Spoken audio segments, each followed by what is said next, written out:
Jane Eyre by Charlotte Bronte. Chapter 6. The next day commenced as before, getting up and dressing by rushlight, but this morning we were obliged to dispense with the ceremony of washing. The water in the pitchers was frozen. A change had taken place in the weather the preceding evening, and a keen north-east wind, whistling through the crevices of our bedroom windows all night long, had made us shiver in our beds, and turned the contents of the ewers to ice. Before the long hour and a half of prayers and Bible reading was over, I felt ready to perish with cold. Breakfast time came at last, and this morning the porridge was not burnt. The quality was eatable, the quantity small. How small my portion seemed! I wished it had been doubled. In the course of the day I was enrolled a member of the 4th class, and regular tasks and occupations were assigned me. Hitherto I had only been a spectator of the proceedings at Lowood. I was now to become an actor therein. At first, being little accustomed to learn by heart, the lessons appeared to me both long and difficult. The frequent change from task to task, too, bewildered me, and I was glad when about 3 o'clock in the afternoon Miss Smith put into my hands a border of muslin 2 yards long, together with needle, thimble, etc., and sent me to sit in a quiet corner of the schoolroom, with directions to hem the same. At that hour most of the others were sewing likewise, but one class still stood round Miss Scatcherd's chair reading, and as all was quiet, the subject of their lessons could be heard, together with the manner in which each girl acquitted herself, and the animadversions or commendations of Miss Scatcherd on the performance. It was English history. Among the readers I observed my acquaintance of the veranda. At the commencement of the lesson her place had been at the top of the class, but for some error of pronunciation, or some inattention to stops, she was suddenly sent to the very bottom. Even in that obscure position, Miss Scatcherd continued to make her an object of constant notice. She was continually addressing to her such phrases as the following: "Burns," such it seems was her name. The girls here were all called by their surnames, as boys are elsewhere. "Burns, you are standing on the side of your shoe. Turn your toes out immediately." "Burns, you poke your chin most unpleasantly. Draw it in." "Burns, I insist on your holding your head up. I will not have you before me in that attitude," etc., etc. A chapter having been read through twice, the books were closed and the girls examined. The lesson had comprised part of the reign of Charles the, and there were sundry questions about tonnage and poundage and ship money, which most of them appeared unable to answer. Still every little difficulty was solved instantly when it reached Burns. Her memory seemed to have retained the substance of the whole lesson, and she was ready with answers on every point. I kept expecting that Miss Scatcherd would praise her attention, but instead of that she suddenly cried out, "You dirty, disagreeable girl! You have never cleaned your nails this morning." Burns made no answer. I wondered at her silence. Why, thought I, does she not explain that she could neither clean her nails nor wash her face, as the water was frozen? My attention was now called off by Miss Smith desiring me to hold a skein of thread while she was winding it. She talked to me from time to time, asking whether I had ever been at school before, whether I could mark, stitch, knit, etc. Till she dismissed me, I could not pursue my observations on Miss Scatcherd's movements. When I returned to my seat, that lady was just delivering an order of which I did not catch the import, but Burns immediately left the class, and going into the small inner room where the books were kept, returned in half a minute, carrying in her hand a bundle of twigs tied together at one end. This ominous tool she presented to Miss Scatcherd with a respectful courtesy. Then she quietly, and without being told, unloosed her pinafore, and the teacher instantly and sharply inflicted on her neck a dozen strokes with a bunch of twigs. Not a tear rose to Burns's eye, and while I paused from my sewing, because my fingers quivered at this spectacle with a sentiment of unavailing and impotent anger, not a feature of her pensive face altered its ordinary expression. "Hardened girl!" exclaimed Miss Scatcherd. "Nothing can correct you of your slatternly habits. Carry the rod away." Burns obeyed. I looked at her narrowly as she emerged from the book-closet. She was just putting back her handkerchief into her pocket, and the trace of a tear glistened on her thin cheek. The play hour in the evening I thought the pleasantest fraction of the day at Lowood. The bit of bread, the draught of coffee swallowed at 5 o'clock had revived vitality, if it had not satisfied hunger. The long restraint of the day was slackened. The schoolroom felt warmer than in the morning, its fires being allowed to burn a little more brightly, to supply in some measure the place of candles not yet introduced. The ruddy gloaming, the licensed uproar, the confusion of many voices gave one a welcome sense of liberty. On the evening of the day on which I had seen Miss Scatcherd flog her pupil, Burns, I wandered as usual among the forms and tables and laughing groups without a companion, yet not feeling lonely. When I passed the windows, I now and then lifted a blind and looked out. It snowed fast. A drift was already forming against the lower panes. Putting my ear close to the window, I could distinguish from the gleeful tumult within the disconsolate moan of the wind outside. Probably, if I had lately left a good home and kind parents, this would have been the hour when I should have most keenly regretted the separation. That wind would then have saddened my heart. This obscure chaos would have disturbed my peace.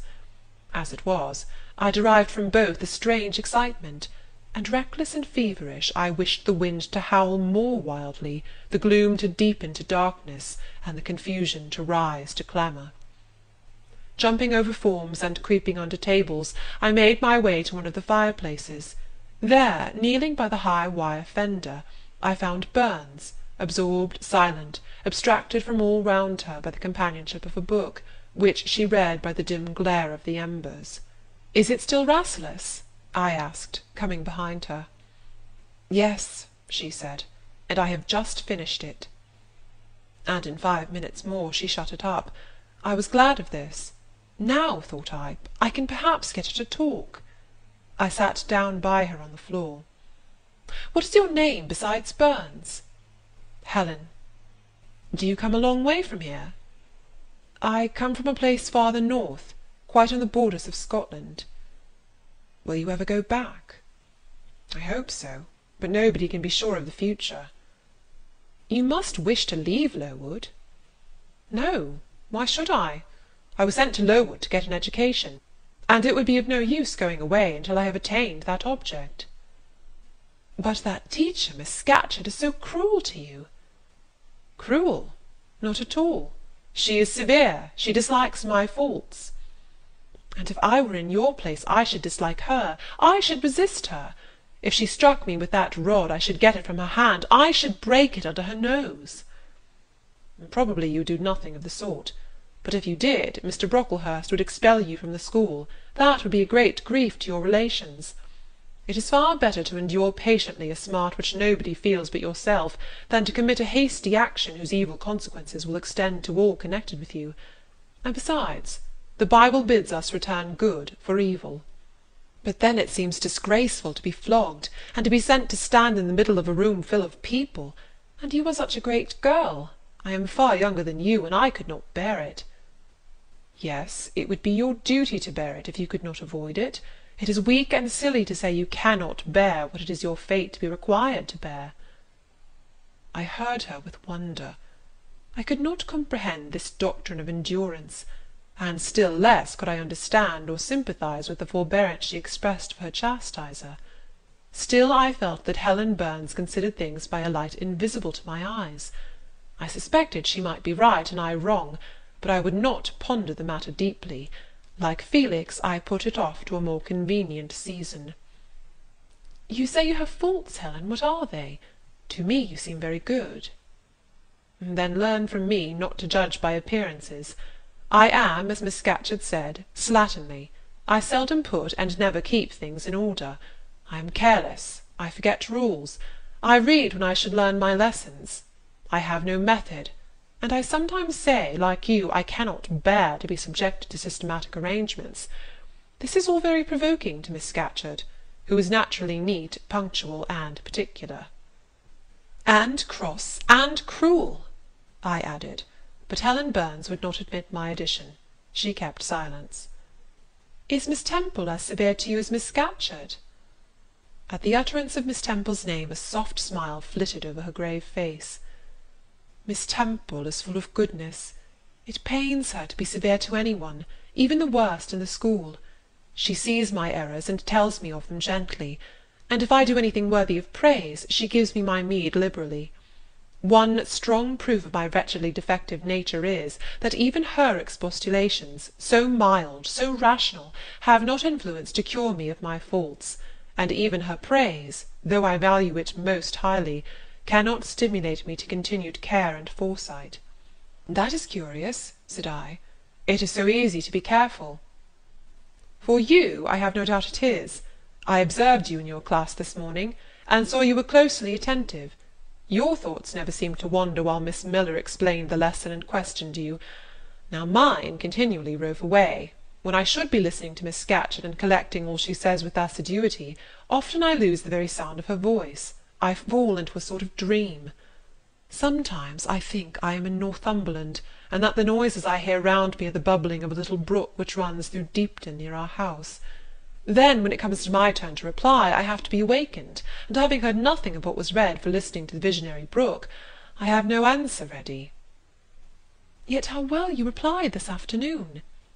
"It was mere chance. The subject on which we had been reading had interested me.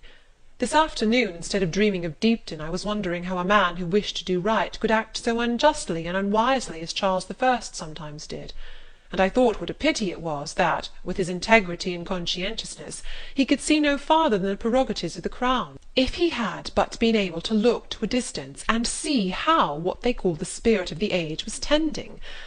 Still, I like Charles. I respect him. I pity him, poor murdered king. Yes, his enemies were the worst. They shed blood they had no right to shed. How dared they kill him?" Helen was talking to herself now. She had forgotten I could not very well understand her, that I was ignorant, or nearly so, of the subject she discussed. I recalled her to my level. "And when Miss Temple teaches you, do your thoughts wander then?" "No, certainly, not often. Because Miss Temple has generally something to say which is newer than my own reflections. Her language is singularly agreeable to me, and the information she communicates is often just what I wish to gain." "Well, then, with Miss Temple you are good." "Yes, in a passive way. I make no effort.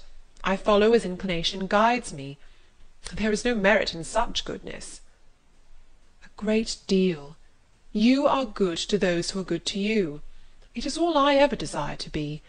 If people were always kind and obedient to those who are cruel and unjust, the wicked people would have it all their own way. They would never feel afraid, and so they would never alter, but would grow worse and worse. When we are struck at without a reason, we should strike back again very hard. I am sure we should, so hard as to teach the person who struck us never to do it again." "You will change your mind, I hope, when you grow older. As yet you are but a little untaught girl." "But I feel this, Helen. I must dislike those who, whatever I do to please them, persist in disliking me. I must resist those who punish me unjustly. It is as natural as that I should love those who show me affection, or submit to punishment when I feel it is deserved." "Heathens and savage tribes hold that doctrine, but Christians and civilized nations disown it." "How? I don't understand." "It is not violence that best overcomes hate, nor vengeance that most certainly heals injury." "What then?" "Read the New Testament, and observe what Christ says, and how he acts. Make his word your rule, and his conduct your example." "What does he say?" "Love your enemies. Bless them that curse you. Do good to them that hate you, and despitefully use you." "Then I should love Mrs. Reed, which I cannot do. I should bless her son John, which is impossible." In her turn Helen Burns asked me to explain, and I proceeded forthwith to pour out in my own way the tale of my sufferings and resentments. Bitter and truculent when excited, I spoke as I felt, without reserve or softening. Helen heard me patiently to the end. I expected she would then make a remark, but she said nothing. "Well?" I asked impatiently, "is not Mrs. Reed a hard-hearted, bad woman?" "She has been unkind to you, no doubt, because, you see, she dislikes your cast of character, as Miss Scatcherd does mine. But how minutely you remember all she has done and said to you! What a singularly deep impression her injustice seems to have made on your heart! No ill usage so brands its record on my feelings. Would you not be happier if you tried to forget her severity, together with the passionate emotions it excited? Life appears to me too short to be spent in nursing animosity or registering wrongs. We are, and must be, one and all, burdened with faults in this world, but the time will soon come when, I trust, we shall put them off in putting off our corruptible bodies, when debasement and sin will fall from us with this cumbrous frame of flesh, and only the spark of the spirit will remain. The impalpable principle of light and thought, pure as when it left the Creator to inspire the creature, whence it came it will return, perhaps again to be communicated to some being higher than man, perhaps to pass through gradations of glory, from the pale human soul to brighten to the seraph. Surely it will never, on the contrary, be suffered to degenerate from man to fiend. No, I cannot believe that.